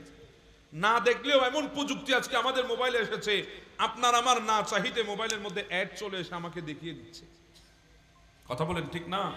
এমন অবস্থা আমাদের দেশে চলছে, এই বিশ্বের মধ্যে আজকে বিরাজমান। কিন্তু বলছিলাম, এমন নবীর উম্মত আছে চোখ দিয়ে রাসূলুল্লাহকে ছাড়া আর কাউকে দেখবে না। হযরত আব্দুল্লাহ ইবনে যায়েদ ইবনে আব্দুর রাব্বি, ইনি কাজ করছিলেন মদিনার খেজুর গাছের উপরে। হঠাৎ একজন এসে বলে, আজকে তো দুনিয়া আন্ধার হয়ে গেছে। আরে কি বলো, দুনিয়া আন্ধার হয়ে গেছে? বলে, হ্যাঁ, আল্লাহর পেয়ারা মাহবুব দুনিয়া থেকে বিদায় হয়ে গেছে। হযরত আব্দুল্লাহ ইবনে যায়েদ ইবনে আব্দুর রাব্বি সহ্য করতে পারে নাই। রাসূল করিমের বিদায় সহ্য করতে না পেরে গাছ থেকে পড়ে গেছে, হাতে ব্যথা পেয়েছে।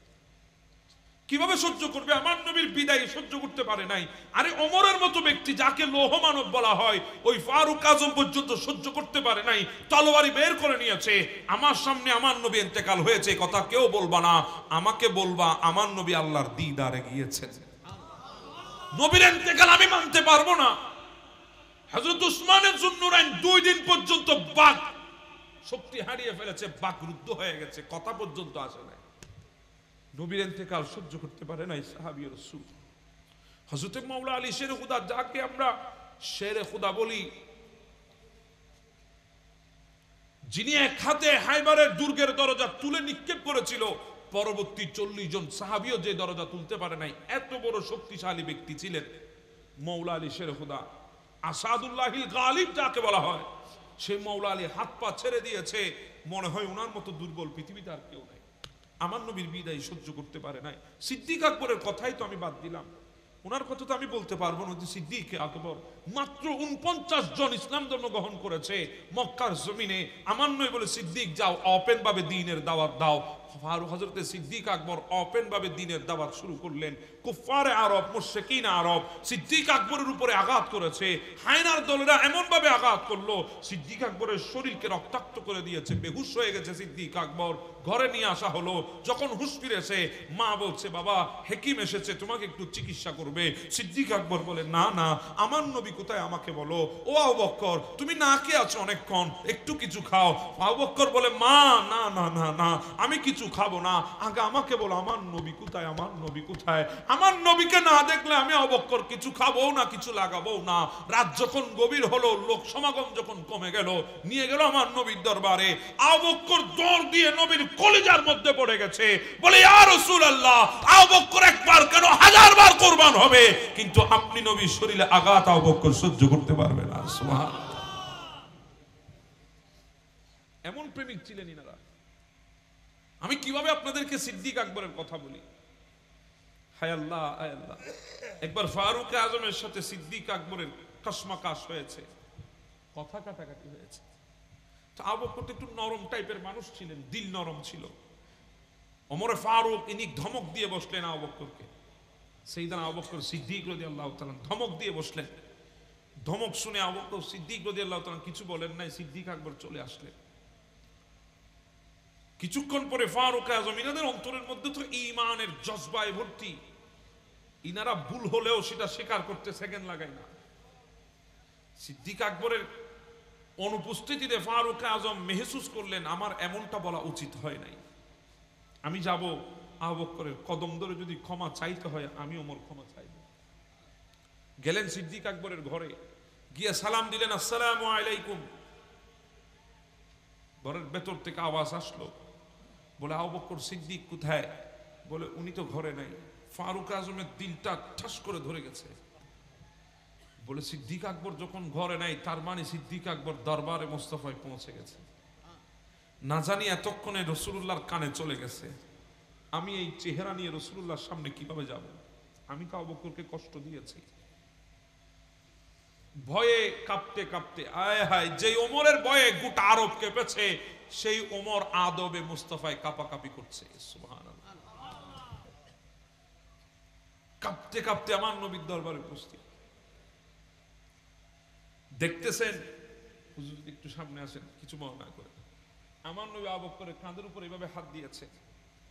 আবু বকর সিদ্দিক আমার নবী এই বাহুর উপরে মাথা রেখেছে, আমার নবী আবু বকরের মাথার উপরে মাথা রেখেছেন। সুবহানাল্লাহ। দুই বন্ধু এভাবে বসে একজন আরেকজনের দিকে তাকিয়ে চোখের পানি ফেলছে। ওমর বুঝে গেছে, কাঁপতে কাঁপতে গিয়ে সামনে বসলেন, বড় আদব সহকারে বসে সালাম দিলেন। সালামের কোনো উত্তর আসছে না। আবার সালাম দিলেন, উত্তর আসে না। আবার সালাম দিলেন, উত্তর আসলো, কিন্তু কেউ কিছু বলছে না। দুজনে এভাবে বসে আছে। ফারুক আজমের দিল তো ঠান্ডা হয়ে যাচ্ছে। বলে, নবী আমাকে বকা দিক, আমাকে মারুক আর কাটুক, আমি সহ্য করব, কিন্তু আমার নবী আমার সাথে কথা না বলে থাকবে, এটা তো আমি ওমর সহ্য করতে পারবো না। তখন সাইয়েদনা ওমর ফারুক বলছি, ইয়া রাসূলুল্লাহ, আমার ভুল হয়ে গেছে। ইয়া রাসূলুল্লাহ, আমার ভুল হয়ে গেছে, আমার এমনটা বলা উচিত ছিল না। আমার নবী শুধু একটা কথা বলেছে, ওমর, আমার আবু বকর যদি ভুলের উপরেও যদি থাকে, তুমি আমার আবু বকরকে কেন রেহাই দিলা না? এটা তো আমার আবু বকর। ওমর, তুমি জানো না, দুনিয়ার সবাই যখন ঘুমাচ্ছিল, আমি হিজরতের রাতে যখন ঘরের দরজায় এসে ডাক দিয়েছিলাম, ইয়া আবু বকর, ঘরের দরজা খুলে গেছে। জিজ্ঞাসা করেছিলাম, আবু বকর রে, তুমি এত রাতে ঘরের দরজা এক ডাকে কিভাবে খুলেছো? আমি তো ছোট করে ডাক দিয়েছি, আশেপাশে কাফের আছে, শুনবে বলে, এত ছোট আওয়াজও তুমি কিভাবে শুনে ফেললা? বলি, ইয়া রাসূলুল্লাহ, 6 মাস আগে বলেছেন আপনি হিজরত করবেন, যেদিন থেকে বলেছেন ওই দিন থেকে আর ঘুম লাগাই না চোখের মধ্যে, পিঠকে বিছানায় লাগাই না, রাতের বেলায় দরজার পাশে পিঠ লাগিয়ে বসে থাকি। কখন আপনি নবী ডাক দেবেন, আমি এক ডাকে দরজা খুলে আপনার সাথে চলে যাব। ওমর, এটা তো আমার সেই আবু বকর। তো আমি তো আবু বকরের কথা আপনাদেরকে বলতে পারবো না। নিত রাসূলুল্লাহর কেমন প্রেমিক ছিলেন, সব নবীর কদমে উৎসর্গ করে দিয়েছে, সব দিয়ে দিয়েছে। গোটা আরবের 1 নম্বর তাজের ছিলেন আবু বকর সিদ্দিক। সবচেয়ে বড় আরবের তেজারত যার কাছে ছিল, সব দিয়ে দিয়েছে। একদিন ছেঁড়াপাটা কাপড় পরে রাসূলুল্লাহ দরবারে বসে আছে। আয় হায়, জিবরিল এসে হাসতেছে আবু বকরকে দেখে। আমার নয় বলে, জিবরিল হাসো কেন? বলে, রাসূল দেখেন, সবচাইতে বড় তাজের আজকে আপনার দরবারে ফকির হয়ে বসে আছে, গায়ের মধ্যে ছিঁড়াপাটা কাপড়। আমার নয় বলে, ও জিবরিল, কিছুই তো নাই, আমার প্রেমে সব কোরবান করে দিয়েছে, দিতে দিতে নিজের কলিজার টুকরা মেয়েটাকে পর্যন্ত কোরবান করে দিয়েছে, আমার বড় প্রেমিক। জিবরিল চলে গেলেন। পরের দিন সিদ্দিক আকবর নিজের জামাটা ধুয়ে দিয়েছেন। জামাটা শুকাতে দেরি হচ্ছে, একটা জামা ছিল মাত্র, শুকাতে দেরি হচ্ছে। হঠাৎ দিলের মধ্যে রসুলকে দেখার তামান্না জেগে উঠেছে। আবু বকর বলে, আর দাঁড়াতে পারবো না, আর বসতে পারবো না, আমাকে যেতে হবে রসুলকে দেখার জন্য। যেভাবে মানুষের তৃষ্ণা লাগলে পানি না খেয়ে, পানি পান না করে থাকতে পারে না, সিদ্দিক আকবরের কলিজায় রসুলকে দেখার তামান্না হলে সিদ্দিক না বসে ঘরের মধ্যে নবীকে না দেখে আর থাকতে পারে না। বলে, আমিও যাব, কিন্তু জামা তো নাই। সাথে একটা কম্বল ছিল, কম্বলকে 2 টুকরো করলেন, 1 টুকরো দিয়ে সতর ডাকলেন, আরেক টুকরো শরীরের উপরে দিলেন। দিয়ে যাচ্ছে তো বোতাম তো নাই, বারবার এটা পড়ে যাচ্ছে উপরের ঠা। সিদ্দিক আকবর গিয়ে একটা খেজুরের কাঁটা নিয়ে এইভাবে করে বোতাম বানিয়ে নিলেন। সুবহানাল্লাহ। আমার নবীর দরবারে গেলেন, ওইদিকে দেখছে জিবরিল আমার নবীর দরবারে চলে এসেছে। আগের দিন তো জিবরিল বলেছিল আবু বকরের এই অবস্থা কেন, আজকে আমার নবী বলছে, ও জিবরিল, তোমার এই অবস্থা কেন? আল্লাহ তোমাকে 600 পাকা দিয়েছে, তোমাকে লাক্সারিয়াস পোশাক দিয়েছে, সবচাইতে উন্নত মানের তোমাকে পোশাক আল্লাহ দান করেছে, কিন্তু আজকে তুমি এই অবস্থায় কেন? একটা কম্বল সতর ডেকেছো, আর একটা কম্বল উপরে দিয়ে খেজুর গাছের কাঁটা দিয়ে বোতাম বানিয়ে নিয়েছো, কারণ কি? বলি, ইয়া রাসূলুল্লাহ, আসতেছে আবু বকর, ওই দেখেন আবু বকর এই পোশাক গায়ে দিয়ে আবু বকর আসতেছে, আপনার প্রেমের তামান্না জেগে উঠেছে, ঘরে আর বসবে না, পোশাক তো ভিজা, কি পরে আসবে? কম্বলকে পোশাক বানিয়ে চলে আসছে। আর ওই দিক থেকে আল্লাহ ডাক দিয়েছে, জিবরিল, ওই দেখ আবু বকর কর, আমার নবীর প্রেমে পড়ে যে পোশাক পরেছে, আজকে তুই জিবরিলও সেই পোশাক পরবি। আসমানি জগতের যত মাখলুক আছে, যত মালাইকা আছে, জান্নাতের যত হুর আছে, সবাইকে আবু বকরের স্টাইলে পোশাক পরাই দে। এটা আবু বকরের পোশাক না, এটা নবীর প্রেমের পোশাক, নবীর প্রেমের পোশাক। বলছিলাম ইনাদের প্রেমে, রাসূলুল্লাহর এমন প্রেম ছিল ইনাদের দিলে। আব্দুল্লাহ ইবনে যায়েদ ইবনে আব্দুর রাব্বি পড়ে গেলেন খেজুর গাছ থেকে জমিনে, সিজদায় পড়ে হাত তুলে দিলেন, মালিক এই চোখ দিয়ে তোমার নবীকে দেখেছি, পৃথিবীর সর্বশ্রেষ্ঠ নিয়ামত দেখেছি এই চোখ দিয়ে।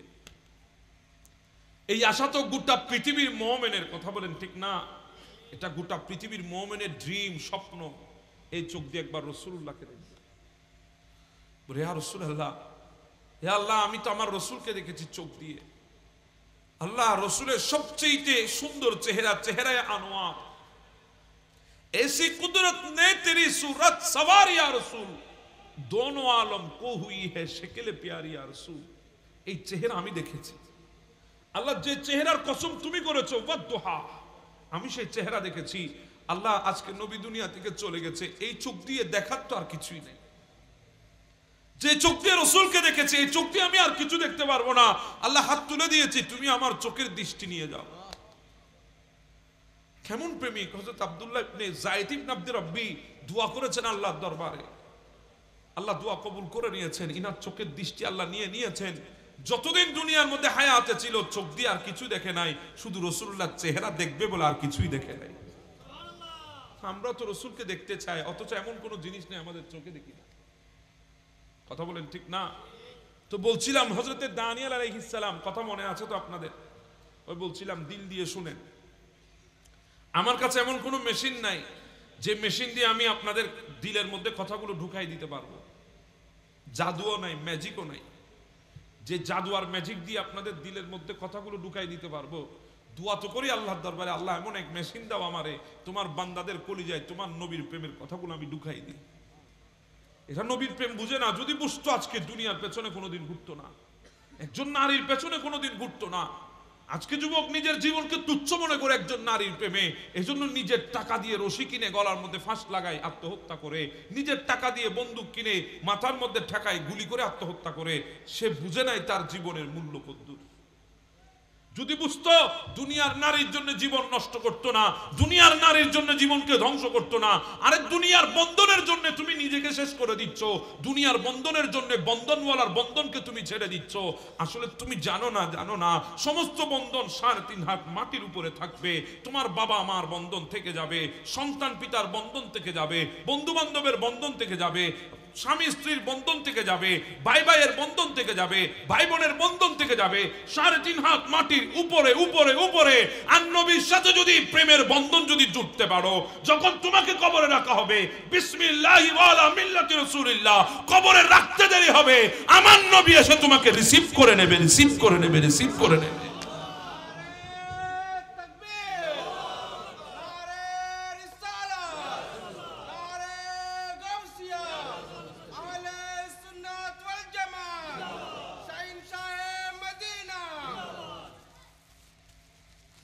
অসুবিধা হচ্ছে আপনাদের? আয় হায়, আপনি দুনিয়ার বন্ধন ছিনেছেন।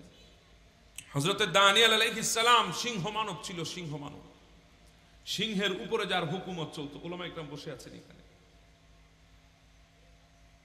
ইনা আমাদের শরীরে যদি কোনো ময়লা হয়, বলেন ময়লাগুলো পরিষ্কার করার জন্য আমরা অনেক কিছু ব্যবহার করি না? সাবান ব্যবহার করি, অনেকেই বডি শ্যাম্পু বের হয়েছে, বডি শ্যাম্পু ব্যবহার করি, কত উন্নত মানের কত কিছু বের হয়েছে, এগুলা দিয়ে আমরা শরীরকে পরিষ্কার করি। কিন্তু দানিয়েল আলাইহিস সালাম ইনার শরীরে যখন ময়লা হতো, সিংহ এসে জিহ্বা দিয়ে চেটে চেটে শরীরের ময়লা পরিষ্কার করে দিত। এত বড় সিংহ মানব ছিলেন, আল্লাহর পয়গম্বর ছিলেন দানিয়েল আলাইহিস সালাম। তো ইনি আল্লাহর দরবারে দোয়া করছেন কি জানেন? আয় হায়, আমরা বুঝলাম না আমাদের দাম কদ্দুর, বুঝি নাই। দোয়া করছেন, আল্লাহ আমি তোমার আখিরি নবীর উম্মত হতে পারবো না, আমি জানি।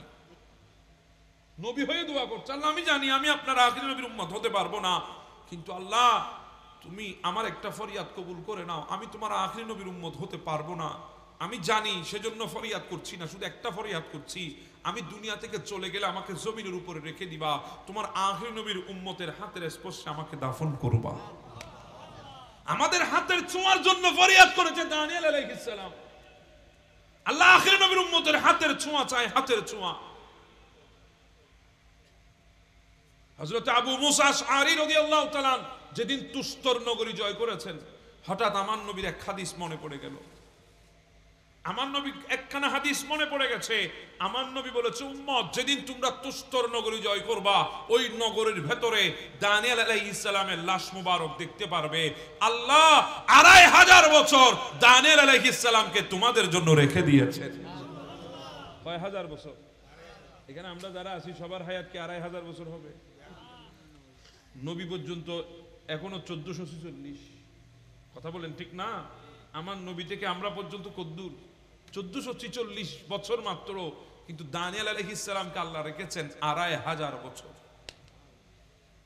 ইতারা 2.5 বছর মনে করে দিতে আল্লাহ তো সুবহানাল্লাহ বললে অন্য পড়বে না।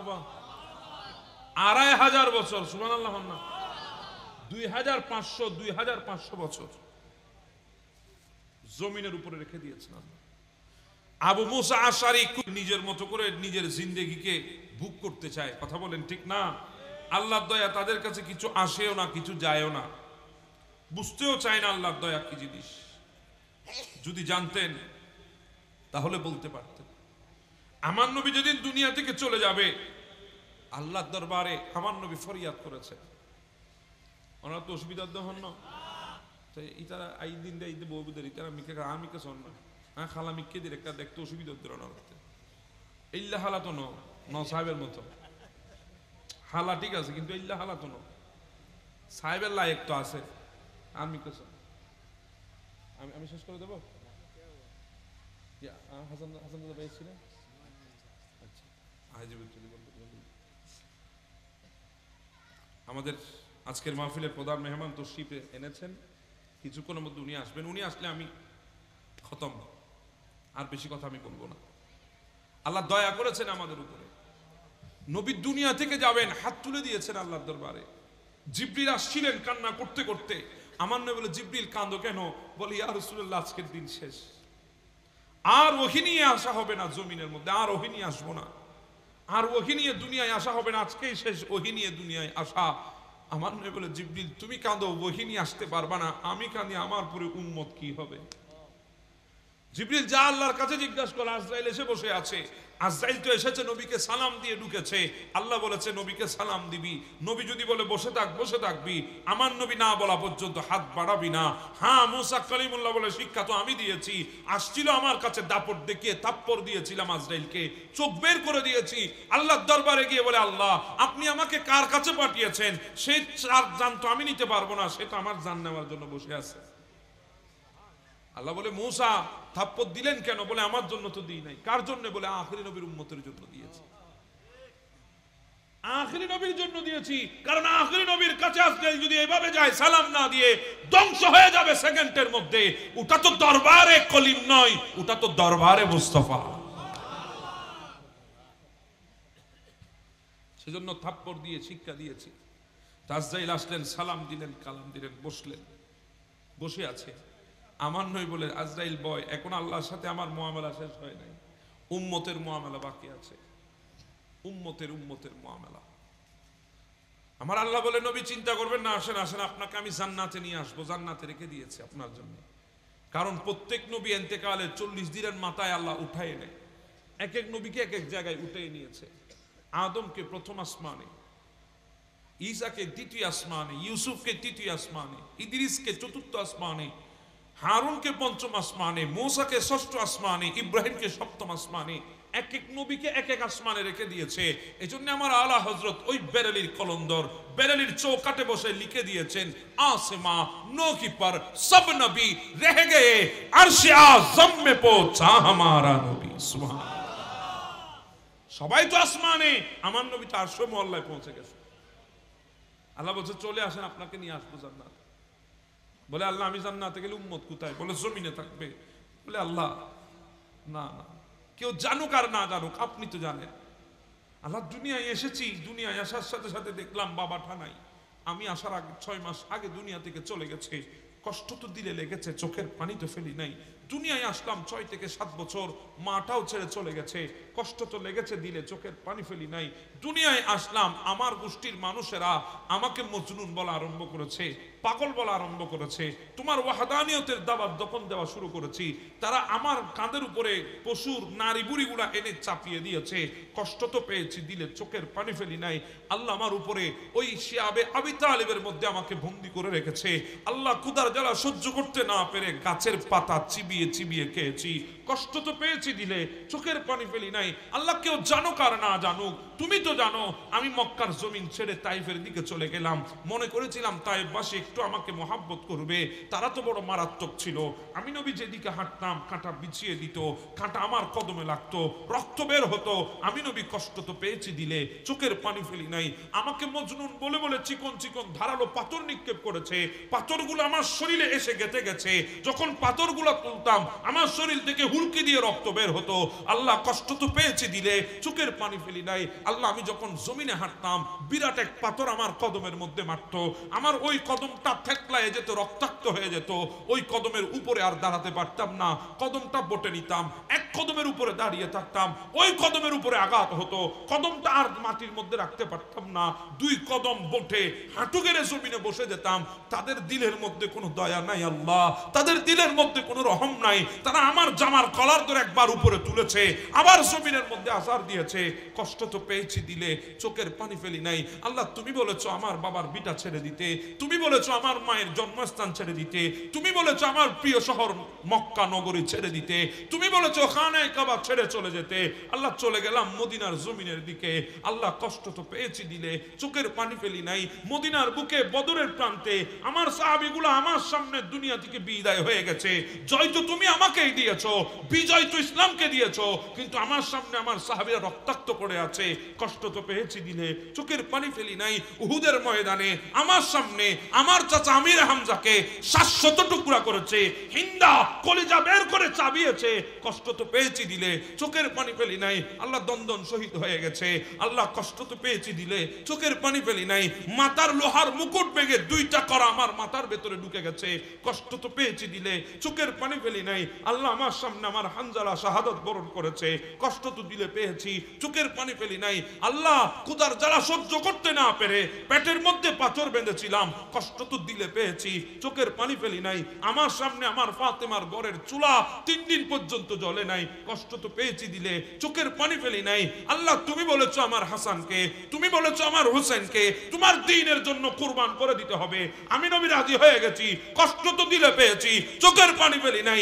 আল্লাহ এত কষ্ট পাওয়ার পরেও 63 বছর হায়াতে জিন্দেগিতে একবারও চোখের পানি ফেলি নাই। কিন্তু যখন হাত তুলে দিয়েছি রব্বি হাবলি উম্মতি, তখন চোখের পানি আর ধরে রাখতে পারি নাই। আল্লাহ যেই উম্মত গুলার জন্য 63 বছর কেঁদেছি, ওই উম্মত গুলাকে জমিনে রেখে তোমার জান্নাত আমি যাব না, উম্মত গুলাকে নিয়ে মদিনার জমিনের ভেতরে শুয়ে থাকবো।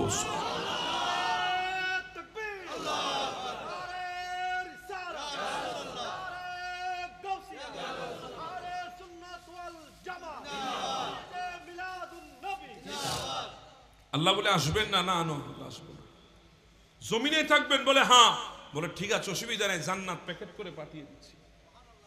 আপনি আসবেন না অসুবিধা নাই, আমি জান্নাত পাঠিয়ে দেব। আমার নবী বলে আল্লাহ বলেছিলাম উম্মত ছাড়া জান্নাতে ঢুকবো না, চাই জান্নাত উপরে হোক চাই জান্নাত নিচে হোক, উম্মত ছাড়া ঢুকবো না। তবে আপনি যখন হা দিয়া দেবেন আমাকে নিতে হবে, কারণ আপনি খালেক আমি মখলুক, আপনি মালিক আমি বান্দা, আমাকে নিতে হবে। আপনি যখন হা দিয়া দেবেন অবশ্যই আমি নেব। তবে আল্লাহ জান্নাতটা আমার পাশে রেখে দেব, আমি জান্নাতের পাশে থাকবো। দেখব বাংলার মাহাতার জমিন থেকে আমার কিছু উম্মত আসবে লাখ টাকা খরচ করে, তারা এসে ওই জান্নাতে ডুববে আর নামাজ পড়বে, হাসি মুখে কান থেকে যাবে। দৃশ্যটা দেখে আমার কলিজাকে শান্তি করে দেব।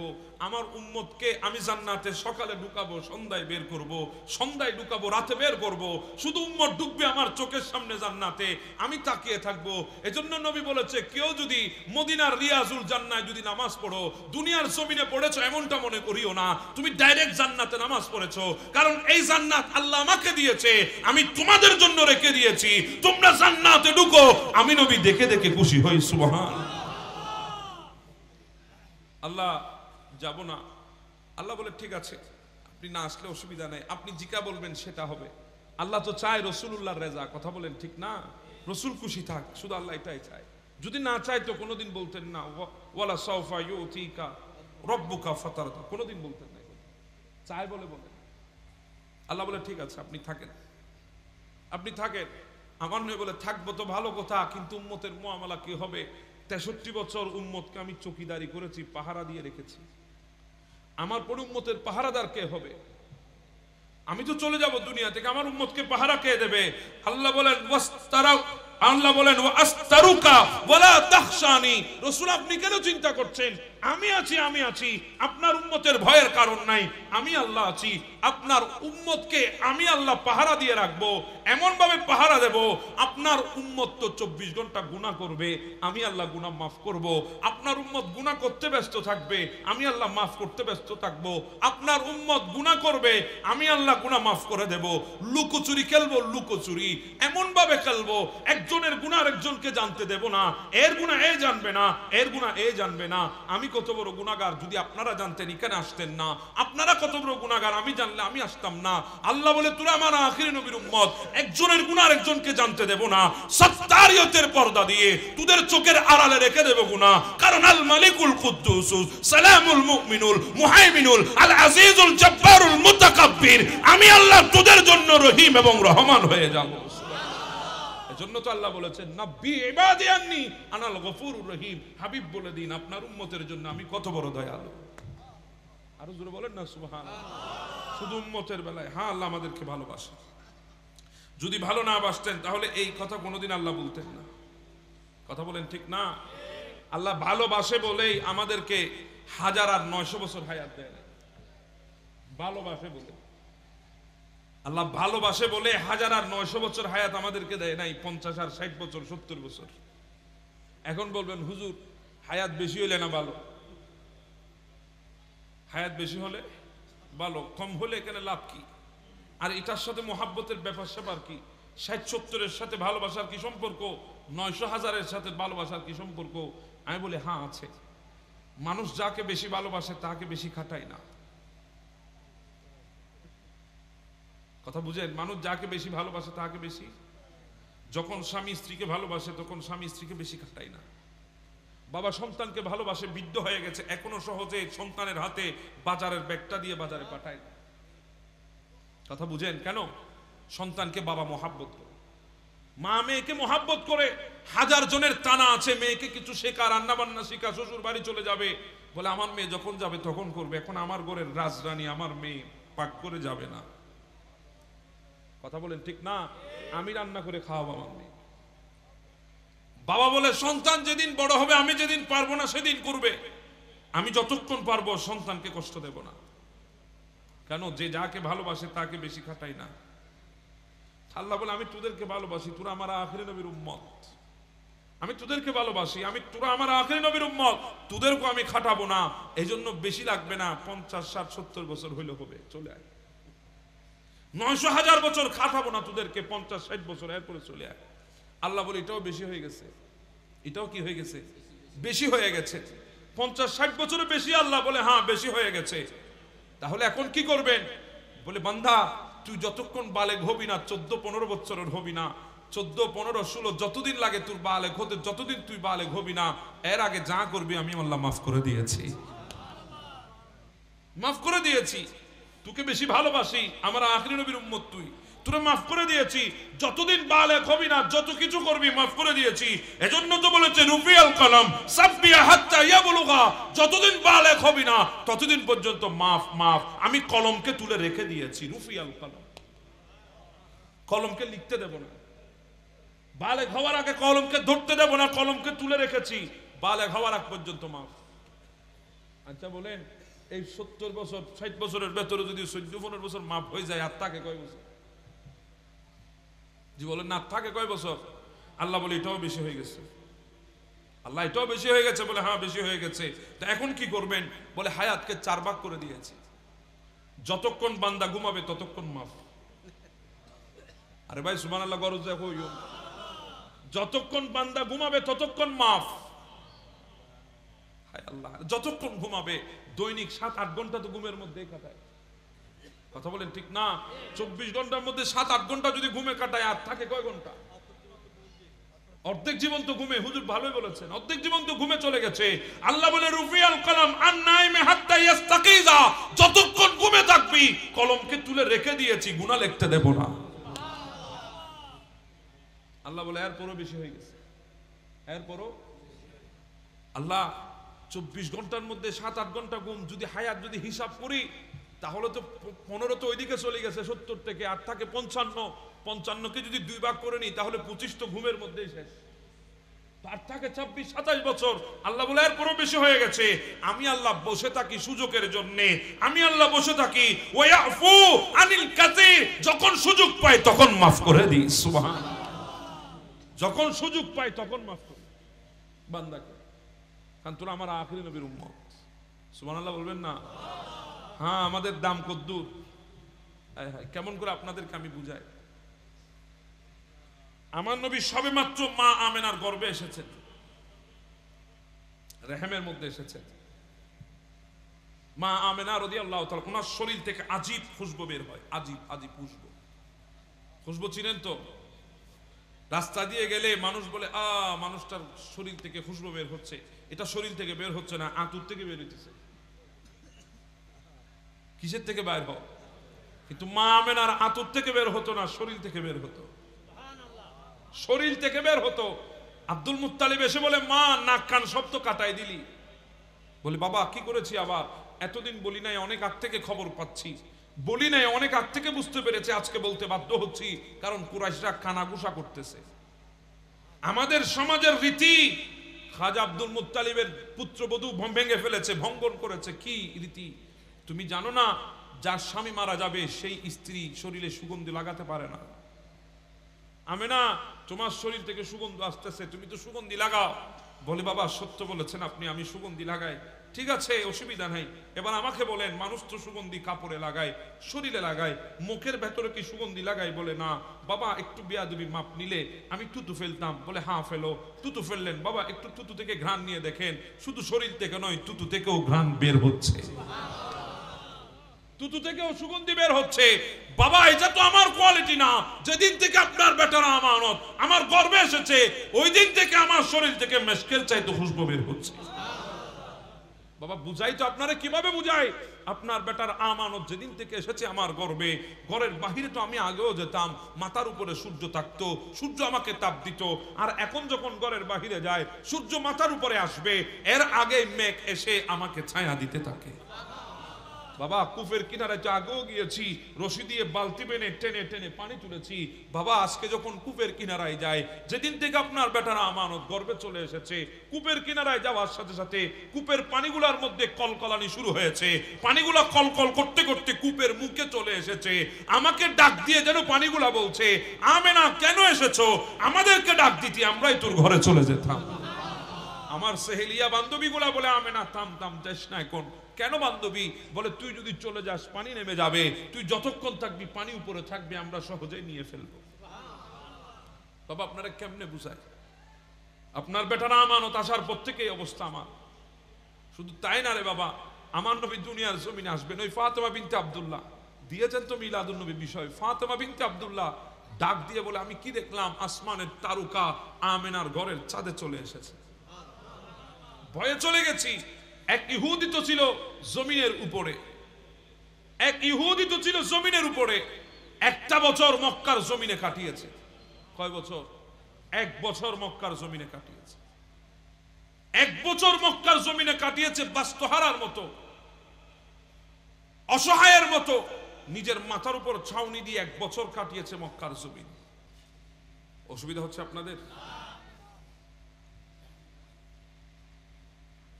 একটা বছর ইহুদি কাটিয়েছে মক্কার জমি। কয় বছর? এক বছর। শুধু একটাই কাজ ছিল, প্রত্যেকদিন সকালবেলা সুবহে সাদিকের পরে মানুষের দুয়ারে দুয়ারে গিয়ে আঘাত করত। আপনার ঘরে কোনো সন্তান জন্ম নিয়েছে? যদি বলতো হ্যাঁ নিয়েছে, একটু দেখতে চায়, চেহারা দেখতো, দেখার পরে বলতো না না না, আমি নার কথা বলছি না। এরপরে আরেকজনের ঘরের দরজায় গিয়ে আঘাত করতো। আপনার ঘরে কোনো সন্তান জন্ম নিয়েছে? বলে না, সন্তান জন্ম নেয় নাই, চেহারা মলিন করে চলে যেত। এইভাবে একটা বছর অতিবাহিত করেছে। কয় বছর? এক বছর অতিবাহিত করেছে। এক বছর অতিবাহিত করার পর 570 খ্রিস্টাব্দ 12 রবিউল আউয়াল যখন আসলো, সুবহে সাদিকের পরে খাজা আব্দুল মুত্তালিবের ঘরের সামনে ওই ইহুদি উপস্থিত হয়ে ঘরের দরজায় যখন আঘাত করেছে, আব্দুল মুত্তালিব ঘরের দরজা খুলে মুস্কি মুস্কি হাসে, পাগল তুই আজকে আবার আমার কাছে চলে আসলি। সবাই তো তুই মজনুন বলে, এক বছর অনেক জ্বালা জ্বালাইছিস আমাদেরকে, অনেক প্যারা দিছিস আমাদের, তুরকে সবাই পাগল বলে, মজনুন বলে, আজকে আমারে জ্বালাইছি, চলে আসলি আমার ঘরের দরজায়। বলে ও আব্দুল মুত্তালিব, আর জ্বালাবো না, আজকে শেষ দিন, আর জ্বালাবো না, আজকে শেষ দিন, আজকে চলে যাবো, আর জ্বালাবো না। কেন এসেছিস আমার ঘরের দরজায়? বলে সুবহে সাদিকের সময় যিনি এসেছে তাকে একটু দেখাই দে। ও আল্লাহর বান্দা, এখন আমি ঘরের দরজা খুলে কাউকে বলি নাই, মিষ্টি বিতরণ করি নাই, খবর দিই নাই, এলান করি নাই, তুই কিভাবে জানলি? ও আব্দুল মুত্তালিব, তুমি তো ঘরের ভেতরে থাকো, তুমি তো দেখো নাই, আমি তো বাহিরে ছিলাম আসমানের নিচে, আমি দেখেছি সুবহে সাদিকের সময় জমিনটা কিভাবে নেচেছে, আমি দেখেছি সুবহে সাদিকের সময় খানায়ে কাবা কিভাবে সিজদায় পড়েছে, আমি দেখেছি সুবহে সাদিকের সময় কিভাবে মূর্তিগুলো ভেঙে পড়ে যেতে, আমি দেখেছি সুবহে সাদিকের সময় আসমানের তারকা কিভাবে তোমার ঘরের চালের মধ্যে চলে এসেছে। হ্যাঁ, আমি দেখেছি, এগুলো তো মাওয়াহিবুল দুনিয়ায় ইমাম কুস্তুলানি নোট করে দিয়েছে। আর ওইদিকে বেরালির কলন্দর, বেরালির চৌকাটে বসে আমার আলা হযরত ইমাম ইশকে মোহাব্বত, ইমামে আশিকা, কেবলায়ে দিলোজা ইমাম আহমদ রাজা বলেন, সুবহে তৈবা মে হুয়ে বড় তাহে বড়া নূরুকা সদকা লেনে নূরুকা আয়া হে তারা নূরুকা। সুবহানাল্লাহ। নবীর কদম থেকে তারকা এসেছে সদকা নেওয়ার জন্য, তারকা এসেছে আমার নবীর কদম থেকে। আজকে তো আপনারা ছোট ছোট ঝিলিক বাতি দিয়ে লাইটিং করেছেন, অনেকের বেদাত আর শিরিকের ফতোয়ায় টেকা যায় না, কথা বলেন ঠিক না? ছোট ছোট ওই বাতি, ঝিলিক বাতি, সে জানে না আল্লাহ গোটা আসমানকে বাতি দিয়ে সাজিয়েছে।